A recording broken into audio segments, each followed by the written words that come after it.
Mengapa tata kelola ekonomi daerah?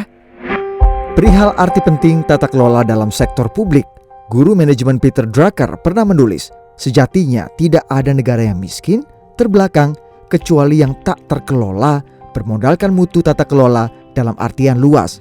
Banyak negara yang langka sumber daya alam justru makmur ekonominya.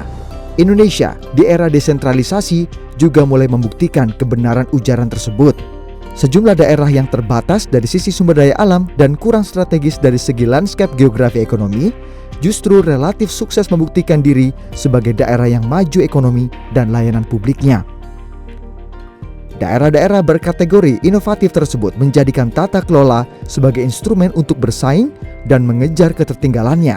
Mereka memiliki pemimpin perubahan, kepala daerah, pemerintahan yang bekerja, efektif birokrasi dalam sistem terlembaga, strategi fokus yang menjadi kerangka dan orientasi dari perencanaan, penganggaran, hingga program kegiatan pemerintahan. Mereka meretas jalan pembangunan ekonomi berbasis investasi swasta. Untuk itu, Pemda berupaya untuk terus memastikan isi kebijakan, desain kelembagaan, dan kinerja birokrasi bisa menjawab kebutuhan layanan dari para pelaku usaha UMKM.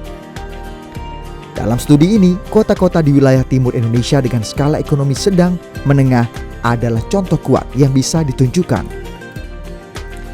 Bertolak dari keyakinan dan eksperimen untuk menjadikan tata kelola sebagai instrumen berkompetisi dan iklim usaha yang kondusif, Komite Pemantauan Pelaksanaan Otonomi Daerah atau KPPOD kembali melakukan studi tata kelola ekonomi daerah atau TKED setelah sebelumnya di tahun 2007 dan 2011 bekerjasama dan mendapatkan dukungan pendanaan dari Knowledge Sector Initiative atau KSI dan Australian Department of Foreign Affairs and Trade atau DFAT.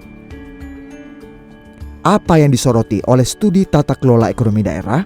Studi Tata Kelola Ekonomi Daerah atau TKED 2016 bertujuan untuk memberikan gambaran kualitas tata kelola ekonomi di 32 daerah ibu kota provinsi. Gambaran kualitas ini diukur berdasarkan sejumlah variabel pilihan yang menjadi domain kewenangan Pemda dan berbasis kebutuhan dunia usaha. Dalam metodologi studi, gambaran tata kelola tersebut diperoleh melalui survei persepsi pelaku usaha sebagai penerima manfaat dan pengguna kebijakan pemerintah. Dengan cara kerja demikian, hasil studi ini, baik susunan peringkat maupun tipologi masalah, diharapkan menjadi masukan bagi pemerintah dalam pembuatan kebijakan berbasis bukti atau evidence-based policy making dengan strategi fokus kepada isu-isu spesifik pada tingkat lokal. Bagaimana tata kelola ekonomi daerah itu diukur? Pengukuran tata kelola ekonomi daerah diukur melalui beberapa aspek yang berbasis pada kewenangan Pemda. Ada 10 aspek yang diukur dalam studi tata kelola ekonomi daerah, di antaranya perizinan usaha, biaya transaksi, kualitas peraturan daerah, kualitas infrastruktur daerah, kapasitas dan integritas Kepda, akses dan kepastian hukum atas lahan, ketenagakerjaan, program pengembangan usaha swasta, interaksi Pemda dan pelaku usaha, serta keamanan dan resolusi konflik. Ke-10 variabel tersebut diukur melalui sebuah survei persepsi kepada pelaku usaha di masing-masing daerah.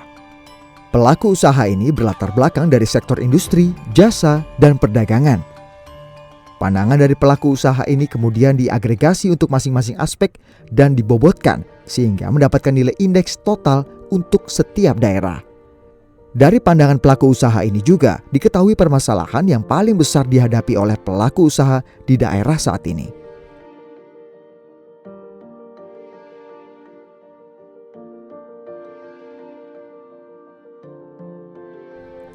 Sebagai catatan akhir, yang pertama, strategi perbaikan iklim investasi dan daya saing daerah dapat dimulai dengan meningkatkan tata kelola. Studi TKED 2016 telah memperlihatkan bahwa peningkatan kinerja tata kelola tidak lagi didominasi oleh daerah-daerah di Indonesia Barat.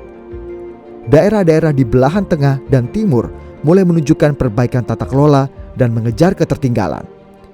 Untuk menjaga momentum tersebut, perluasan reformasi masih menjadi fokus utama melalui kerangka kebijakan yang terfokus pada agenda perbaikan tata kelola, khususnya reformasi regulasi, kelembagaan, dan pelayanan usaha di bidang ekonomi.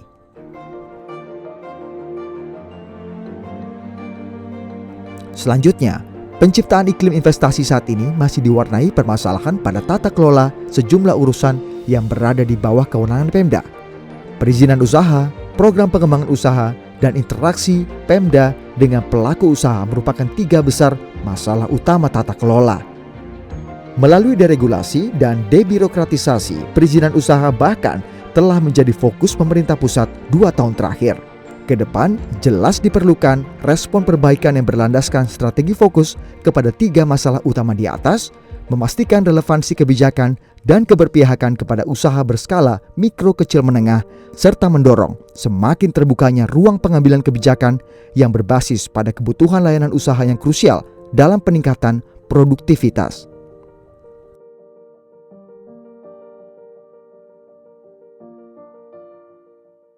Selain itu, ketersediaan dan kualitas infrastruktur jalan dan lampu penerangan merupakan hambatan yang tak kalah serius di daerah. Kedua jenis infrastruktur ini berada di bawah domain kewenangan Pemda. Melalui perbaikan prioritas program dan penganggaran, Pemda harus berfokus pada kualitas perbaikan dan pengadaan infrastruktur. Pemerintah pusat, selain membangun jalan nasional, juga tidak boleh lepas tangan untuk melakukan pengawasan lebih ketat lagi melalui pengukuran kinerja dan transfer fiskal berbasis pencapaian target terhadap pembangunan jalan daerah dan infrastruktur lokal lainnya.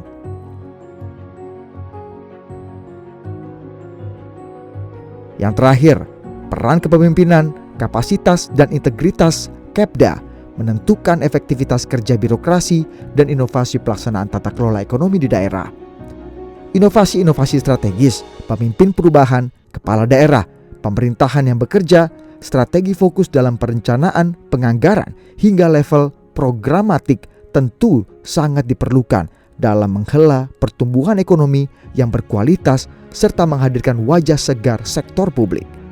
Untuk mendapatkan kepala daerah yang memiliki kapasitas dan integritas, diperlukan terobosan politik berupa penataan dari hulu, kaderisasi partai, dan reformasi elektoral atau pilkada. Sementara pada ranah sistem pemerintahan, aspek akuntabilitas, prosedural, dan substantif pencapaian target prioritas dari setiap kepala daerah harus semakin menjadi objek evaluasi kinerja, pemeriksaan, dan pengawasan berlapis berbagai pihak, yaitu masyarakat, dunia usaha, pemerintah pusat, serta digarap sebagai agenda politik yang serius bagi para elit partai dan pengambil kebijakan di negeri ini.